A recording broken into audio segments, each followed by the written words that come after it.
I want to say big thank you to the young people and a round of applause for their presentations, unprecedented. And to Les Henry to surpassing me, I can't do as well as that. But I'm going to give you sort of a small invitation to what I am. Do you see this T-shirt? It's got Depomania. Do you know what it means?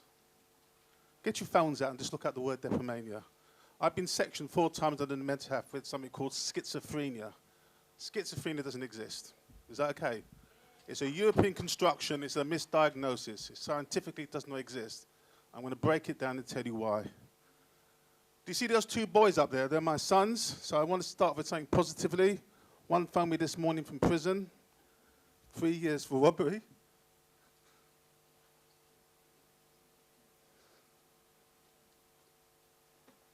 Les knows I cry a lot.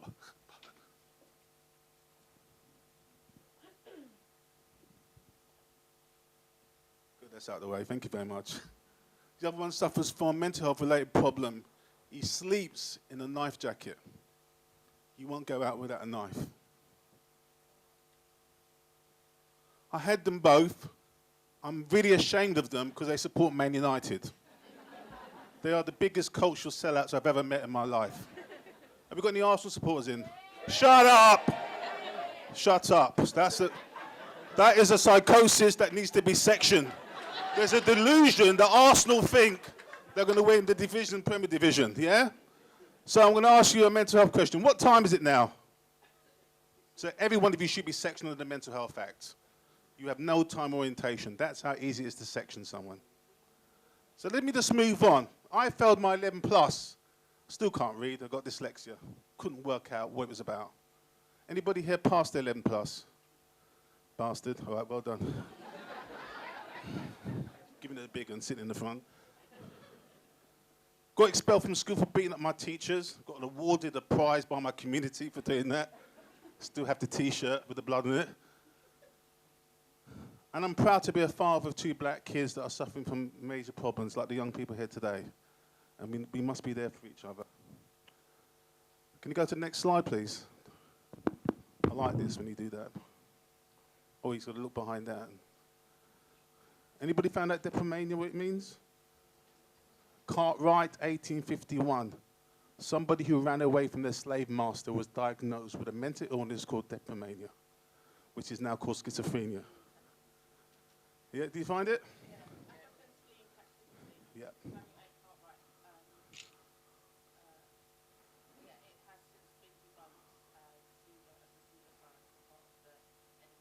What phone you got? iPhone 10? Oh, you're cheap. Let's move on. So when I talk about mental health, let's talk about the importance of the family, yeah? Let's talk about women's role within the family. Let's talk about men's role in the family. Let's deconstruct about our responsibility. The importance of communities and supporting each other is crucial at this particular time in supporting BME communities. We are a community in this room. That's where it all starts. The importance of self-belief, self-esteem, self-identity. They came out in the presentation to young people. It was so important to see that actually happening. But also, I'm going to talk a little bit about whiteness. Probably the expert is in the room. Dr. Les Henry talks about it. I'm going to talk about whiteness as a psychosis that needs to be diagnosed as a mental disorder and needs to be sectioned. I'm going to break it down why I think it is. As a mental health specialist, I'm going to tell you why there's a thought that if you think you're white and superior and you have the power to misdiagnose and it leads to health and safety, that is a mental disorder. And it should be in our Afrocentric mental health diagnostic framework. That's what we haven't got. We have a European, we have not got an African mental health diagnostic framework. It's a major problem that we need to develop. And there's people in this room, young people, you need to write it. Really do. If I'm dead and gone and I come back and it's not written, I'm going to get really pissed, yeah? I'll come back and I'll ghost you up, whatever. Next slide, please. So this is the poem I write. I'll actually introduce myself as Mr. Schizophrenic and Psychotic. That's what they see me, yeah? I've got diabetes. The first thing the doctor asks me is, how's your schizophrenic? I said, no, I'm coming from my diabetes. What are you asking me about my schizophrenia for? So it's a permanent recognition, it's a label. But in England, I'm Mr. Dangerous, Difficult and Threatening. Even when I walk the streets, the amount of people that cross over and have died just trying to avoid me, it's amazing. It's about 5 casualties a week. I get a tube on the tube free, it's unbelievable. I mean, you must all go through this, it's unbelievable. I love it. I love being fat and black, it's great. But in my family, I'm a brother, I'm a son, I'm somebody different. Why does that happen? The contextualization about how people perceive us. At school, education is subnormal. That was the word that we had in the 70s. I don't know what it is now. There's all sorts of words, yeah? But we played table tennis all day and did sweet FA. I'm college, I'm angry. And I maintain a white-free zone. I found it really difficult to trust white people and white teachers. In my dreams, I'm famous, articulate, and brave. But in my writing, illegible, dyslexic. I hate that word dyslexic. I can't even spell it. How can you produce a word called dyslexic? You can't even spell it. When I was at Goldsmith, they said, "What's the dyslexic class?" I can't find it. I can't spell it. Yeah? It's a bit of a contradiction there. Public spaces, I'm your public mugger, your fitness instructor. The amount of people that run from me is fantastic. I'm going to wait for work watchers to do this work, yeah? Police station, abuse, heart problems, potential death case. With black peach, I'm approachable, I'm loved. With whiteness, I'm feared. I'm shooting through this. Next one, please. Okay, so what we've experienced, Les and the great writers at the back, is a disconnecting of the black mind through the European experience. And we were to analyze that we must look at what we call the pre-production stage, the Europeanization of philosophy and how it's affected us as black people. So if you look at Bowlby, does anybody know about Bowlby?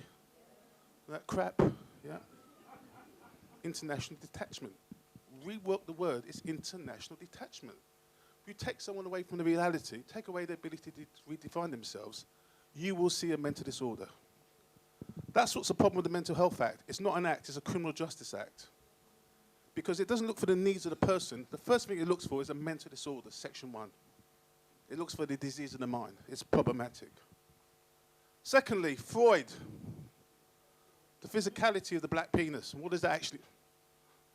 Sorry, people are laughing. Wasn't it? Yeah. So the envy of the black penis, what does that actually represent? The biological notion of race that still exists. We're still measured through our physicality rather than our intelligence. I'm not going to say there's something about the madness of the European. And why I think psychosis is and I think Les has produced a film this, haven't you, Les, on whiteness as a psychosis, yeah? You can promote it later, Les. I'm sure I'll give you half an hour later on, yeah? If you diagnose something you don't understand, if anybody's read a book called Littlewood and Lipsill, Cultural Schizophrenia, white doctors were saying, we don't understand this, we don't know what we're seeing. Symptomology, we're going to section it. Is anybody here suffer from mental health related issues here? Anybody got schizophrenia? It's very hard to say, isn't it? Any schizophrenics in? No, just me. Okay. I'm a special case then, yeah? Has anybody been involved in the Mental Health Act? Okay, so you know how awful it can be to be sectioned in the Mental Health Act. It's the worst experience to take away a black body and put it into an enslavement of a mental health setting and to lock it away and to diagnose it with a diagnostic framework that doesn't work for us. So whiteness for me is a psychotic illness, not white people. It's okay, I'm making a distinction because whiteness affects us all. I'm going really quick, I really do apologize. I know the time is quite slow. Can we go to the next one, please? So, in the top left-hand corner, there's somebody by the name of Cartwright. Nasty piece of work. 1851, he created the first mental health diagnosis called deprimania. And so, if you ran away from your employers, your teacher, your slave master, you could be diagnosed with deprimania. It's a big issue during the period of post-near slavery. And what happens here is that the black mind is captured between these two polarized theories. On the left-hand side, you've got the Eurocentrics. And some of you may have heard of these people. These philosophers actually believed in something called eugenics, which you probably all heard about. Eugenics is still prominent in our society. It's still a prominent belief system in our educational system.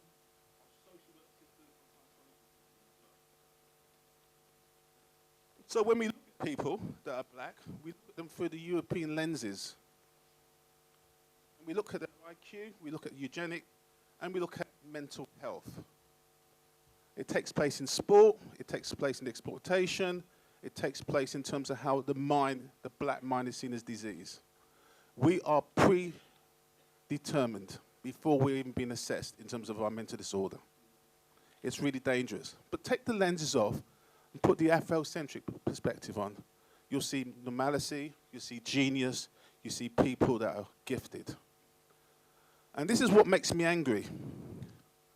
I'm going to say this to all the young people now that are in the room now. Can you start writing your books?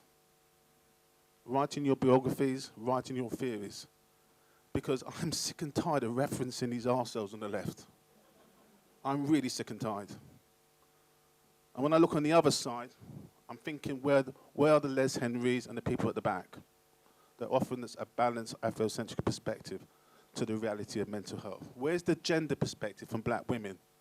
The Michelle Wallaces, the Bell Hooks, you know, important contributions. Why are they making the contributions? This is quite crucial, because unless we affect that diagnostic framework, we're going to continue to have the over-representation of black people in the mental health system. Is that okay with everyone? Can you promise me you're going to write your books? And Les will publish it for his food book look. Is that okay? I'll take 15%, Les will take 10. You can keep 10. So there are a huge number of books here. I love Frantz Fanon because I learned quite a lot about Frantz Fanon, because I was told I was ugly when I was young, unintelligent, fat, big nose, thick lips. Some of you may have went through that. Those cosmetic distortions about who you actually are that really affect your identity to this day. I really wanted to be white. I hated being black. And there's some days I don't want to be black. It's too much hard work. I'll stay indoors and lock myself away. But when I come to conferences like this, it energizes me that I want to be black again. So thank you very much, you guys. Is that okay?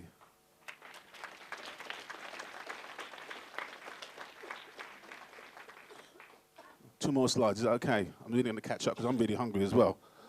Okay, next one. My experience is expelled from school, then I went to a place, I went to prison, and I got section with schizophrenia. I was quite lucky, I had schizophrenia and manic depression. I couldn't work out. Why am I getting 2 for 1? 2 for 1. Are you schizophrenic or manic depression? We're not quite sure. We put a pin in it, we're not quite sure what it is. You know what I'm saying? Locked in a cell, beaten in a cell. Has anybody heard of ECT? They're trying to liven you up, give an ECT. I was then sent to a place called Maudsley Hospital. Have anybody heard of Maudsley Hospital in South East London? You guys know a lot about mental health and you don't know about mental health. Something lies here, I tell you. Maudsley Hospital. Yeah. I remember being brought in on an armed guard with 3 police officers in the van, like I had done some robbery or something. And then they chucked me out when somebody tried to sexually abuse me in the toilet with a knife. And they chucked me out of the hospital, which is the best thing that ever happened to me. Because I went on to get 3 master's degrees. I got my PhD.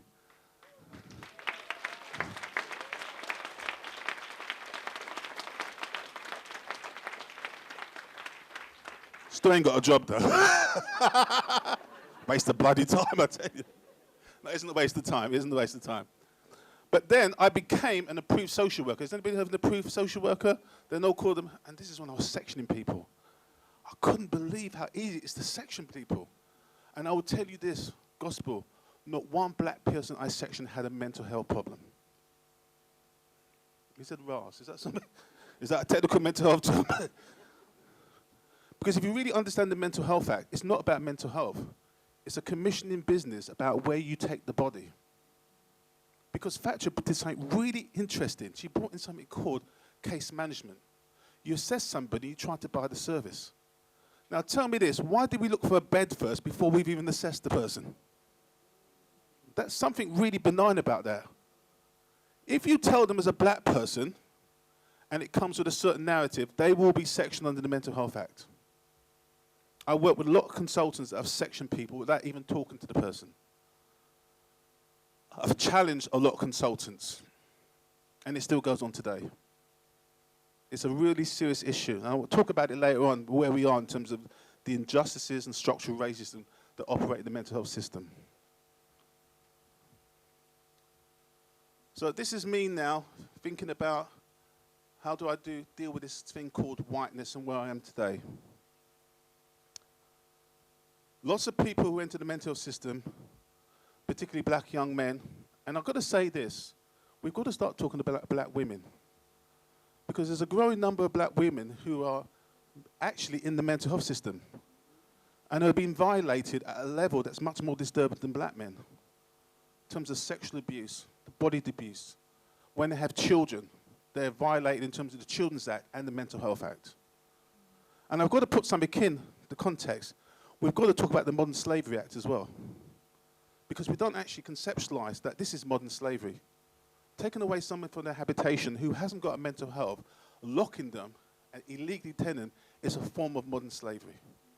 And I'm going to put that on the equation as well. Medication does not work. ECT does not work. The modern counseling theories are too Eurocentric. My son has been waiting for a therapist for 2 years because he has to talk to a white female who's too scared to talk to a black guy. If you look at it, we also need black therapists as well. But we need a black therapeutic model that relates to who we are. And that's crucial for the next steps in empowering our BMA communities to work together. So I know you're looking hungry, so I'm going to go quickly. Is that okay? Are you sure?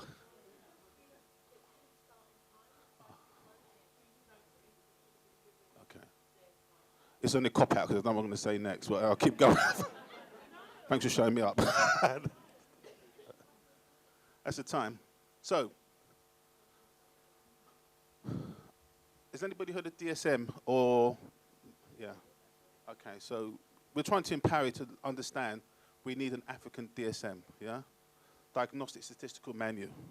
That's where you section people in the Mental Health Act. If you read it, it's all these European disease terms that relate to us. If we were to write it, no black person would be sectioned under the Mental Health Act. I'll guarantee that. Yeah? ICD-10, just being converted. Similar types of processes. A disease culture where Europeans look at the others as mad. Not being changed, not being challenged by black communities. This is the deeper challenges versus black communities.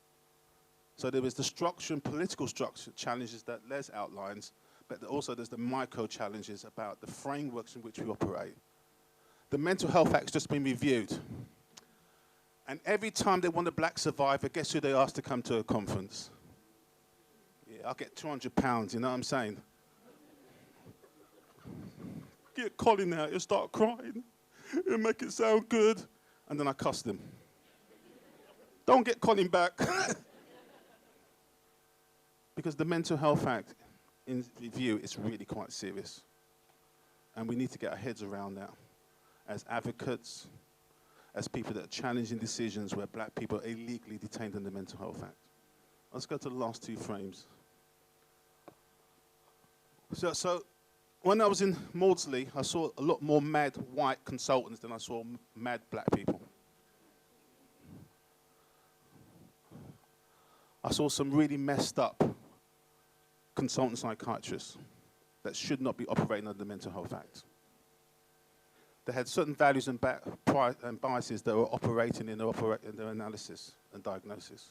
It was quite serious. I had to challenge them. The first person I ever sectioned in Brixton was a guy named Trevor. And I remember them carrying him out with the police and throwing him into the back of an army truck and taking him to Maudsley. And one of the things I said, this guy should not have been sectioned under the Mental Health Act. And I challenged that, and they removed me as an approved mental health social worker and brought somebody in that was going to section him. So that's how serious it actually is. Has anybody ever visited a psychiatric unit? Yeah. Would you stay over there overnight? No, sure. It's a great place to be, obviously. Look at your face, I was just joking with you, yeah?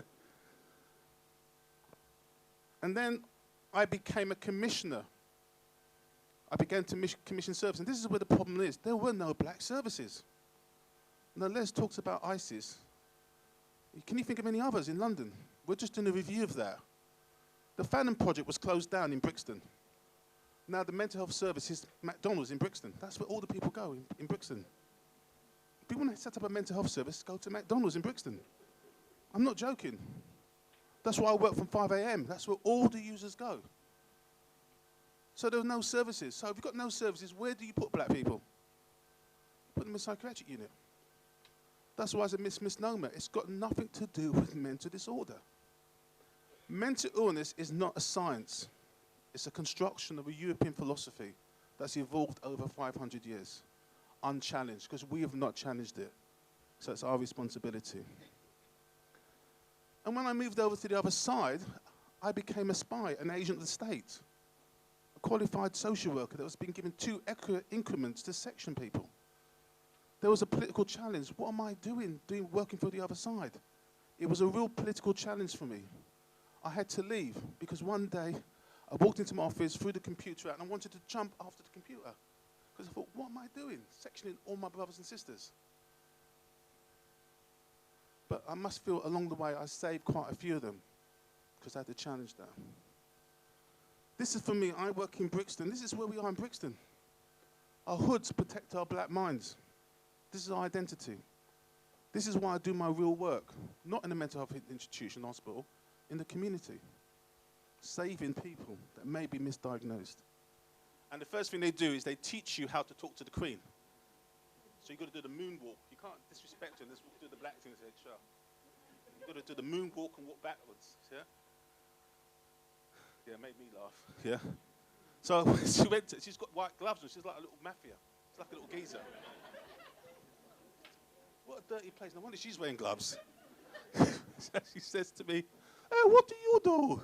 I said, what? I said, what do you do? That's the Queen speaking, not me. Is that okay? Yeah. She didn't know I was a king because she really wanted to have biracial children. So if we had met earlier, I think we could have got on and had some children, but it was a bit too late in her life, yeah? It's too late now. Someone beat me to it. I don't know who it was, though. She says, what do you do? So I've got it for setting up some BME coaching sessions. So I said, I work with black people in Brixton. Oh, that's very nice. I said, would you like to come down and play some football? Oh, I don't think I could play. I could coach. And she started laughing. We just started laughing like we're in the middle of Brixton Market. People thought, what's going on here? It's just really funny. It was just really funny. But 4 things I wanted to say to her. You took my heritage. I want it back. I wasn't brave enough, but I would have said it. I was going to say it. I would have got around to it, yeah? You took my mental health status away from me as well. That's what I really wanted to say to you as the Queen. Also, you rewarded me with a diagnosis that I can't get rid of. You give me a personal stigma for the rest of my life. I am a schizophrenic. You've legalized my disorder. Schizophrenia is a legalized diagnosis. It's really for the rest of your life. Yeah? You can try and change it if you can. You've made me a survivor of European misdiagnosis. That's what I survive every day. I challenge it every day I go. Lastly, I wanted to say to her, I'm trying to read this. Anybody who's been sectioned under the Mental Health Act has been illegally detained and they were forced in prison. And the campaign for us should be to get those people out. The mental health section is an illegal detainment under the Mental Health Act because mental health doesn't exist. Unless we do that as a campaign office and challenge the diagnosis and the mental health legislation, we will not stop the process. Because what's happening now is to review the Mental Health Act. They don't want to review the diagnostic framework. No, it's not about the act, it's the diagnostic framework that takes people in. That's where the challenges needs to be. Lastly, I'd just like to say to everybody here, you've been the best audience I've ever met this afternoon. Thank you very much.